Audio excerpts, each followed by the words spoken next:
특별히 이 남가주에 이렇게 우리 목회자들 세계에서 얘기합니다. 남가주의 기독교의 바탕을 이루신 이런 이 사명의 네 분의 이 목사님이 계시는데, 이것을 다른 말로 하면은 이 사인방이라고 이렇게 얘기합니다. 사인방. 사인방은 나성 영락교회 김계용 목사님. 오늘 우리가 오후에 5시에 찬양을 드릴 나성 한인교회 김의환 목사님, 한담 체인 앞에 있는 LA 한인 침례교회 김동명 목사님, 그리고 동양성교회를 개척했던 이 임동선 목사님, 이렇게 이 네 분을 사인방이라고 할 만큼 이 많은 우리 후배 목사들이 정말 참 그 선배 목사님들을 존경하고 따랐던 이런 얘기였습니다. 그런데 여태까지 사인방 가운데 세 분은 이미 하늘나라 다 가셨는데, 지난 토요일 날 오후 9시에 임동선 목사님께서, 마지막에 남으셨던 임동선 목사님께서 93세로 이 하늘나라 가셔서 어제 10시에 동양성교회에서 장례 예식을 치러서 어제 제가 그곳에 다녀왔습니다. 참으로 이 장례식을 다녀오면서 또 정말 참 이 그 목사님이 하셨던 여러 가지 일들 가운데, 정말 이 임동선 목사님이야말로 하나님 마음에 합당하셨구나. 하나님 마음에 합당하게 하셔서 하나님께서 이러한 일들을 하시고 많은 후배들에게 귀감이 되게 하시고 하나님 나라의 선교의 금자탑을 이루고, 또 특별히 후학들을 이 양성하신 이 월드미션을 대학교를 창설하셔서 많은 후배들을, 많은 제자들을 제자 삼으셔서 정말 참 오늘날까지 이렇게 되어 있구나. 동양선교교회를 세워서 교회 크게 한 것만도 대단한 일인데, 100교회를 선교하려고 하는 이런 모습으로 선교의 금자탑을 이뤘을 뿐 아니라, 또 이 세계복음연합회를 교단을 창설하셔서 수백 개의 이런 이 교회들이 있을 뿐 아니라, 또 월드미션을 창설하셔서 월드미션이 정말 참 이 한인 대학교 가운데는 손꼽힐 정도로 훌륭한 학교로 만들었던 장본인이 바로 이 임동선 목사님이기 때문에 우리 많은 후배들은 그를 존경하고 그를 따르는 이런 모습이 있죠. 여러 가지 가운데서도 정말 참 좋은 이런 이 훌륭한 목사님인데, 그 목사님께서 지난 7월 17일 날 선교 가시기 전에 이제 자기가 언제가 될지 모르지만은 이 장례 예식에 이렇게 했답니다. 설교는 누가 하고, 조가는 누가 부르고, 축도는 누가 하고, 장례 예배 사회는 누가 하고, 이런 것을 미리서 전부 다 이렇게 이 기록을 해 놓았다는 이런 말씀을 했습니다. 만약에 그렇지 않고 갑자기 이 운명해 보십시오. 보나마나 그렇게 많은 사람들이 은혜를 받았지요. 나도 설교를 해야 됩니다. 제가 조화를 불러야 됩니다. 내가 뭘 해야 됩니다. 많은 사람들이 정말 참 그렇게 원할 겁니다. 왜? 사랑을 많이 받았기 때문에, 사랑을 많이 주셨던 그 어른이기 때문에 가는 마당에 나도 무엇인가 하고 싶다는 이런 많은 사람들이 있을 것입니다. 누구를 시켜줘도 다음에 시험이 들고, 누구를 안 시켜도 시험이 들고, 보나마나 그 장례식하고 나서 많은 사람들이 상처를 입을 수 있는 이런 여건인데, 돌아가시기 몇 달 전에 그렇게 이 장례 절차를 모두 다 이렇게 하라고 하니 누가 그것을 뭐라 하겠습니까? 어쨌든 간에 정말 참 제가 평소에 존경도 하셨지만은 우리를 또 나도 이렇게 해야 되겠다라고 하는 이런 생각이 듭니다. 그래야만이 후환이 없고 정말 참 모든 것들이 은혜롭게 잘 될 수 있는 이런 길이 아닌가라고 하는 이런 생각이 듭니다. 아무튼 하나님께서 하나님 마음에 합당한 사람은 여러 모습으로 하나님께서 귀하게 많은 사람들에게 늦게 두고라도 이렇게 마음속에 찡함을 갖게 한다라는 이런 생각을 다시 한번 깨닫게 되었던 것이죠. 오늘 사도행전 13장에 있는 이 말씀에 보면은 이 바울 선생이 안디옥 교회에서 첫 번째로 선교사를 파송을 받았죠. 안디옥 교회에서 가장 처음으로 선교사로 파송을 받아서 선교지에서 첫 번째 한 이 설교가 바로 오늘 보았던 이 설교입니다. 비시디아 안디옥에서 파송했던 이런 이 바울 사도는 그 선교지에서 제1차 전도 여행 중에 이제 설교지에서 설교했던 첫 설교가 이 오늘 본문에 있는 말씀입니다.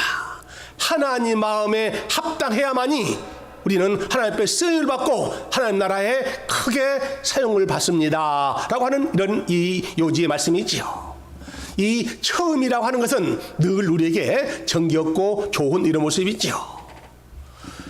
첫사랑, 첫 아들, 첫 열매, 처음은 모두 다 참 귀하고 소중한 것인데, 오늘 이 말씀이 이 바울 선생이 선교지에 가서 첫 번째 한 이 설교다라고 이렇게 생각한다면 더 의미는 더 큰 것이죠. 이처럼 정말 참 우리가 처음은 모두가 다 열심히 노력하고 열심히 사랑을 모든 걸 정성을 다해서 하는 이런 설교이기 때문에 더 은혜 있는 이런 귀한 이런 설교인 것을 틀림없습니다. 예수님의 12제자 가운데 가장 수제자라고 얘기한다면은 누구도 없이 이 사도 베드로를 얘기합니다. 사도 베드로는 이 첫 설교를 뭘 했냐면은 사도 베드로가 이 성령을 받고 난 후에 유대인들을 향하여서 이렇게 얘기합니다. 너희들이 십자가에서 못 박힌 예수 그리스도는 하나님의 아들로서 육신을 입고 이 땅에 오셨지만은 그러나 너희들이 십자가에 못 박히겠다. 그 예수님이 3일 만에 부활하셔서 우리에게 성령을 선물해 주셨다. 그래서 누구든지 회개하고 돌아오게 되면은 하나님께서 이 성령을 너희에게 허락하실 것이다 라고 이렇게 베드로 사도는 강하게 이 말씀을 해줬습니다. 이 말씀을 듣고 베드로의 이 능력 있는 설교에 있는 첫 설교를 듣고 저들이 마음에 감동을 받아서 3,000명이 회개하고 5,000명이 회개하고 해서 이 처음으로 베드로 설교를 듣고 만든 것이 예루살렘 교회입니다. 베드로가 처음으로 이렇게 설교했던 것에 아주 은혜가 있었습니다. 능력이 있었습니다. 회개하라고, 주님 앞에 돌아오라고, 그러면 너희가 살리라고 이렇게 말씀하셔서 3,000명이 5,000명이 돌아와서 그 만든 교회가 바로 예루살렘 교회, 처음으로 지상에 있는 교회를 만든 것이 바로 사도 베드로가 이렇게 능력 있게 설교함으로 말미암아서 아름다운 교회, 좋은 교회, 초대교회가 형성됐던 것이죠. 이렇게 사도 베드로는 이렇게 성령 충만한 이런 말씀을 함으로 말미암아서 많은 사람들에게 하나님의 말씀을, 하나님께서 살아계심을 알게 했던 이런 모습이죠. 이렇게 사도 베드로가 교회를 위해서 교회를 처음으로 설교해서 처음으로 교회를 세웠다면은 바울 사도는 선교하면서 무슨 말씀을 했냐면은 오늘 본문에 있는 말씀대로 내가 이새의 아들 다윗을 만나니 내 마음에 합당한 사람이라 너로 말미암아서 내 뜻을 이루리라 라고 하는 이 말씀, 하나님 마음에 합당해야 됩니다 라는 이런 설교를 했던 걸로 우리는 말씀하고 있습니다. 참으로 우리들이 하나님 뜻을 이룬다는 것, 하나님 말씀대로 산다는 것, 하나님 마음에 합당한다는 것, 여러 가지로 쉬운 일은 아닙니다. 그러나 우리가 하나님 나라를 위해서 헌신하고 수고하는 이런 모든 것들이 하나도 땅에 떨어지지 않는다는 생각할 때 하나님 마음에 합당하게 되면 틀림없이 우리의 모든 일들은 내가 한 것이 아니라 하나님께서 이런 모양으로 저런 모양으로 함께해 주십니다 라고 하는 것을 우리는 알 수가 있는 것이지요. 오늘 본문 말씀을 통해서 우리가 알 수 있는 것은 하나님께서 이새의 아들이 모두 다 몇 명 있었습니까? 이새의 아들이 모두 다 이 8명 있었습니다. 8명 있었는데 이새의 아들 8명 중에서 하나님께서 이 사무엘 선지자에게 통해서 말합니다. 하나님 마음에 합당한 사람을 찾으라고. 우리 스크린 한번 볼까요? 사무엘상 13장 14절에 있는 말씀을 같이 한번 스크린으로 보겠습니다. 지금은 왕의 나라가 길지 못할 것이라 여호와께서 왕에게 명하신 바를 왕이 지키지 아니하였으므로 여호와께서 그 마음에 맞는 사람을 구하여 그 백성의 지도자를 삼으셨느니라 라고 이렇게 사무엘상 13장에서는 이 말씀하고 있습니다. 이게 무슨 말씀이냐면은 이런 이스라엘의 왕이 초대 왕이 사울 왕이죠. 사울 왕. 이스라엘의 초대 왕이 사울 왕입니다. 사울 왕은 용모도 준수하고 집안도 좋고 전쟁에서 승리함으로 말미암아서 많은 사람들이 이 선지자 사사시대를 지나서 우리에게는 이 강력한 지도자가 필요합니다. 왕을 주옵소서, 왕을 주옵소서라고 이렇게 간청해서 하나님께서 이 베냐민 지파에 있던 사울 왕을 이스라엘의 초대 왕으로 삼으셨습니다. 사울 왕을 삼았는데 이 왕이 처음에는 괜찮더니 나중에는 왕이 할 일을, 하나님이 할 일을 등들어서 모두 다 이렇게 해버립니다. 블레셋과 전쟁에서 모두 이기서 이 사울 왕은 승리가 등치했는데 결국은 이 아말렉 전쟁에서도 모든 일들을 자기 뜻대로, 자기 마음대로 왕으로서 권한이 아니라 하나님의 영역까지, 제사장의 직분까지 자기가 하려고 하다 보니까는 하나님 마음에 이건 들지 않았습니다. 그래서 다윗 왕을 세우기 전에 사울 왕을, 그 왕위를 폐위시켰다라고 이 본문을 말씀하고 있습니다. 하나님 마음에 합당하지 아니한 사울 왕은 폐위를 시키고 하나님 마음에 합당한 다윗을 왕으로 삼았다라고 이렇게 얘기하지요. 그래서 이스라엘의 이 왕을 보면은 초대 왕은 사울 왕이고 2대 왕은 다윗 왕이고 3대 왕은 솔로몬 왕이라고 하는 것을 우리는 알 수가 있지요. 그래서 이 다윗 왕을 하나님 마음에 합당해서, 하나님 마음에 합당한 이런 다윗을 통해서 이스라엘의 2대 왕으로 삼으셨다. 다윗 왕이 이스라엘의 왕이 된 후로 이스라엘 백성들이 모두가 다 평안하고 기쁘고 삶을 유지했다라고 이렇게 합니다. 전쟁이 없어지고 백성들이 편안하게 살 수 있는 이런 기틀을 다윗 왕 때 이루어진 이런 모습이지요. 그러면은 왜 다윗이 하나님 마음에 합당했을까요? 왜 다윗이 하나님 마음에 합당했을까요? 다윗은 가장 먼저 이 믿음의 사람이었습니다. 이새에게 8명의 아들들이 있었는데 8명의 아들인데 제일 먼저 사무엘 선지자가 이새에게 가서 얘기합니다. 너희 아들들을 모두 다 내 앞으로 지나가게 하라 라고 이렇게 합니다. 이때 제일 먼저 이 장남이 엘리압이죠. 엘리압이 이제 속으로 생각할 때 8명의 아들은 당연히 장남이니까 나지, 내가 선택하겠지. 이 엘리압은 정말 참 누구든지 이 장남에 대한 것이 참 기대가 참 많지요.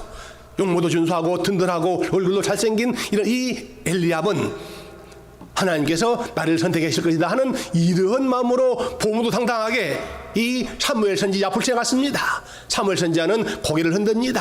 아니라고 고개를 흔듭니다. 이걸 보았던 이 둘째 아들, 장남이 아니면 차남이 나지요. 그러면서 이 정말 참 자기도 틀림없이 선택될 것이라고, 형이 아니면은 두 번째 나지요 라고 생각하면서 이 사무엘 선지자 앞을 지나갔습니다. 마찬가지로 이 사무엘 선지자는 고개를 흔들면서 이 아니라고 합니다. 첫째 형과 둘째 형이 아니라면은 셋째는 나지요. 셋째 이름이 삼마입니다. 삼마도 기대를 가져가면서 모두 다 지나갔습니다. 역시 사무엘 선지자는 아니라고 고개를 흔듭니다. 이렇게 이 장남과 차남과 삼남, 칠남까지 모두 다 지나갔는데도 고개를 모두 다 흔들고 아니라고 이렇게 합니다. 그러면서 얘기합니다. 너에게 아들이 6밖에 없느냐고, 7명밖에 없느냐고 사무엘 선지자가 이새에게 묻습니다. 이때 이새가 하는 말이, 막내가 하나 있는데 지금은 그는 이 멀리 목초지에서 목동으로 지금 일하고 있습니다. 여기에 올 자격도 없을 정도로 정말 참 그는 이 막내인데 지금은 이 목장에서 양들을 치고 있습니다라고 이렇게 합니다. 이때 사무엘 선지자가 하는 얘기가, 그 아들이 오기까지는 나는 음식도 먹지 않고 물도 마시지 않고 그를 기다릴 테니까 빨리 가서 그를 데려오라고 이렇게 얘기를 합니다. 멀리 있던 양을 치고 있던 이 다윗은 누가 봐도 초라한 이런 모습이죠. 양을 치는 이런 모습이니까, 일터에서 있다는 모습이니까 세수도 못하고 헐레벌떡 뛰어와가지고 사무엘 선지자 앞을 지나가는데 그것을 보고 사무엘 선지자가 박을 칩니다.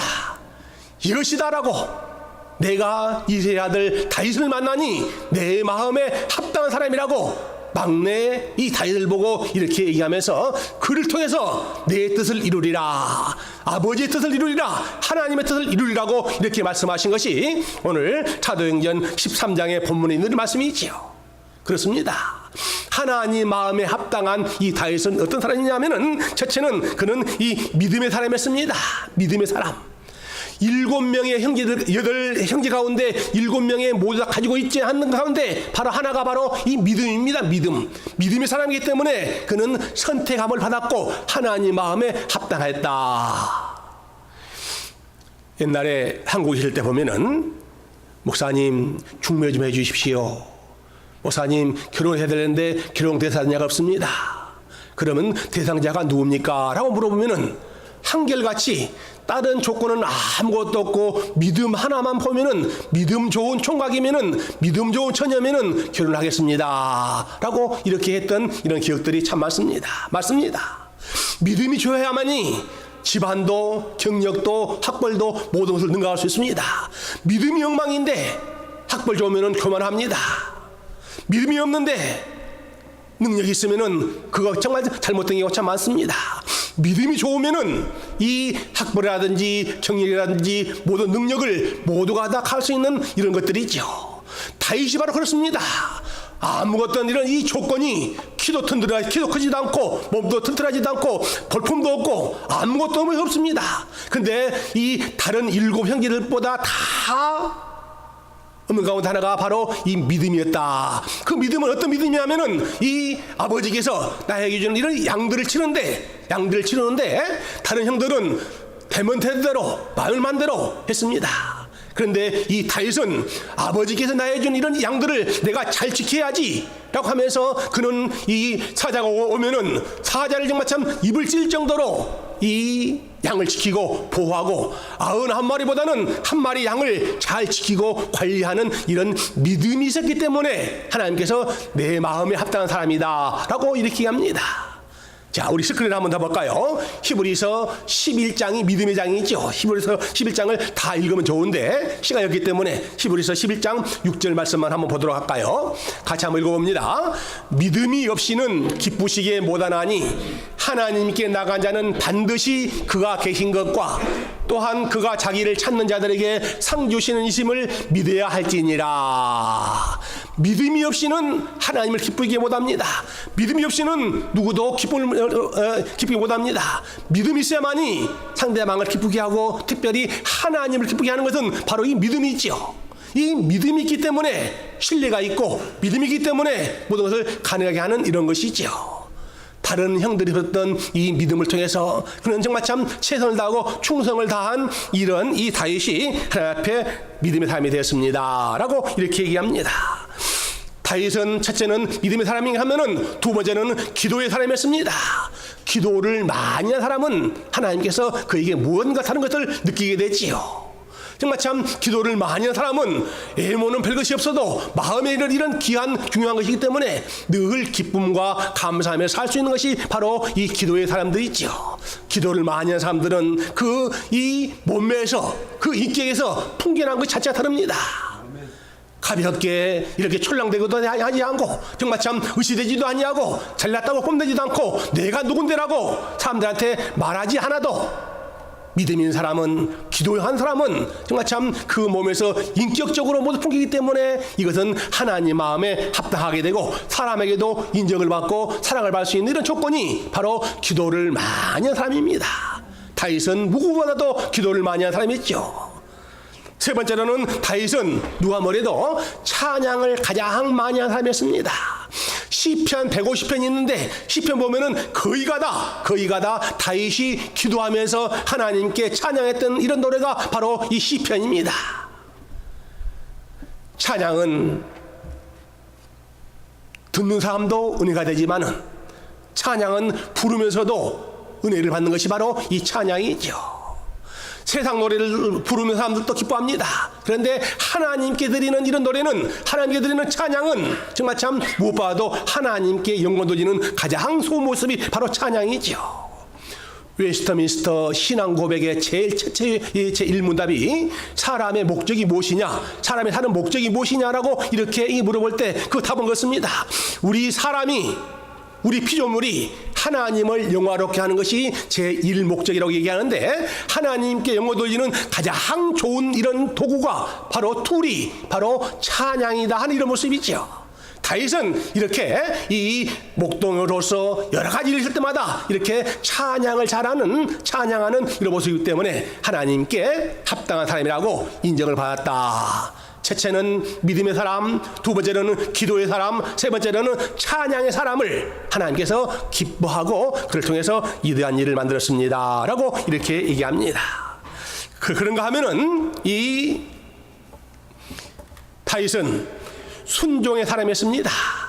다윗은 순종의 사람이었습니다.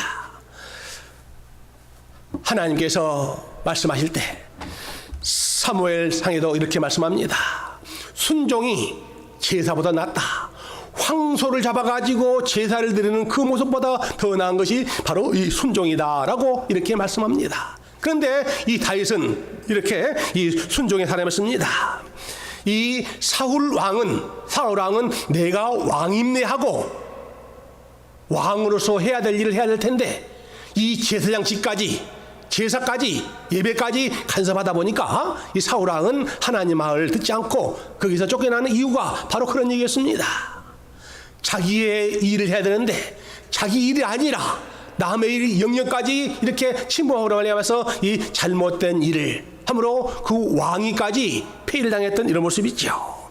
사울 왕은 하나님 말씀에 불순종함으로 말미암아서 이 왕위를 찬탈당하는가 하면은 다윗은 하나님께 순종하는 사람으로서 우리에게는 너무나도 잘 알려진 이런 사람입니다. 순종하고 충성한 이런 이 사울을 통해서 다윗을 통해서 하나님께서는 새로운 역사를 이루게 하셨다라고 얘기합니다. 그러가 하면은 다윗은 하나님 마음에 합당한 것은 가장 첫째 믿음의 사람이었습니다. 두 번째로는 기도의 사람이었습니다. 세 번째로는 이 찬양의 사람이었습니다.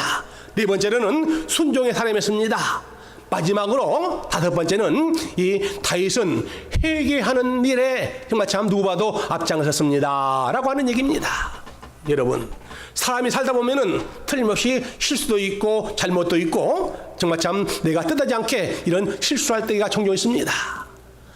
이 다윗은 그렇게 정말 참 훌륭한 사람이었지만은 그러나 우리아의 아내를 정말 참 범했던 자기의 충성했던 이런 부하를 전쟁터에서 죽게 만든 이런 장본인이 이 다윗 왕 아닙니까?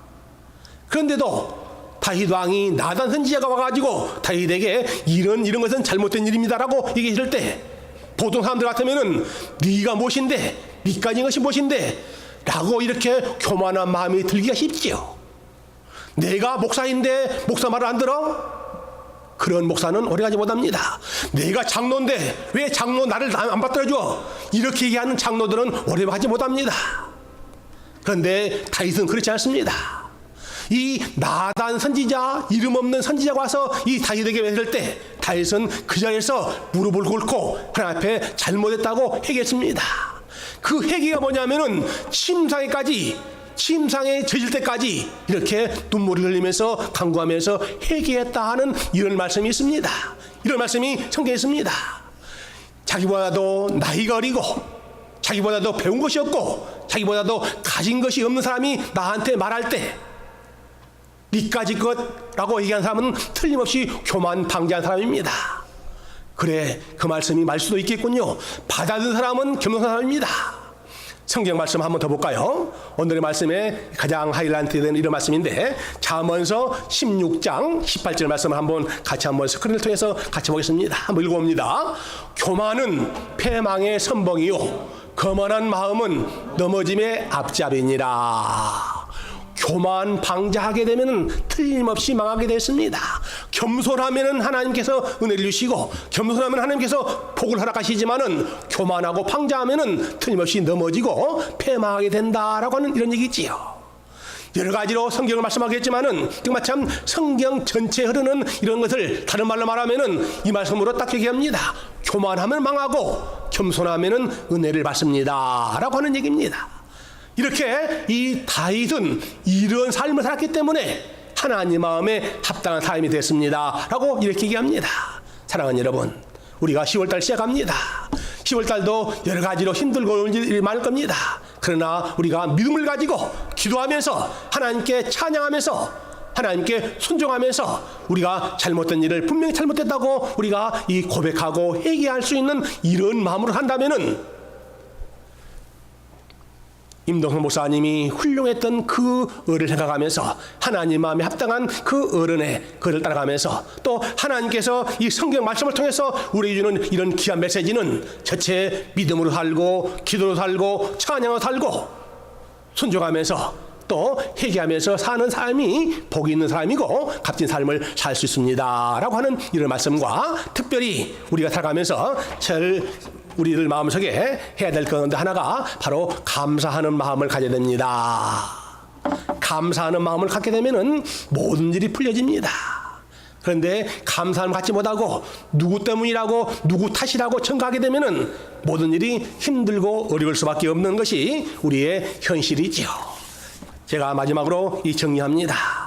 이 우리가 잘 아는 이런 찬송의 대왕이라고 하는 이런 이 찬송의 아버지라 부르는 이 아이삭 뉴턴이라고 하는 이 사람이 말하기를 하나님이 계신 곳은 딱 두 군데 있다. 하나님이 계신 곳은 두 군데 있는데 첫째는 하나님이 계시는 천국이고 또 하나는 이 감사하는 마음이 있는 이곳이다라고 이렇게 얘기합니다. 하나님이 계시는 곳은 천국이고 또 감사하는 마음에 하나님이 계시다라고 하는 이런 말씀을 나갈 때 우리는 누구 탓을 얘기하면은 절대 안 되고 감사하는 마음으로 할 때 우리의 마음이 더욱더 기쁘고 즐겁고 복된 삶을 살 수 있습니다. 여러분 정말 참 다윗이 하나님 마음에 합당해서 큰 일을 이뤘듯이 저와 여러분들도 하나님 마음에 합당한 여러분이 되시기를 우리 주님 이름으로 간곡히 부탁을 드립니다.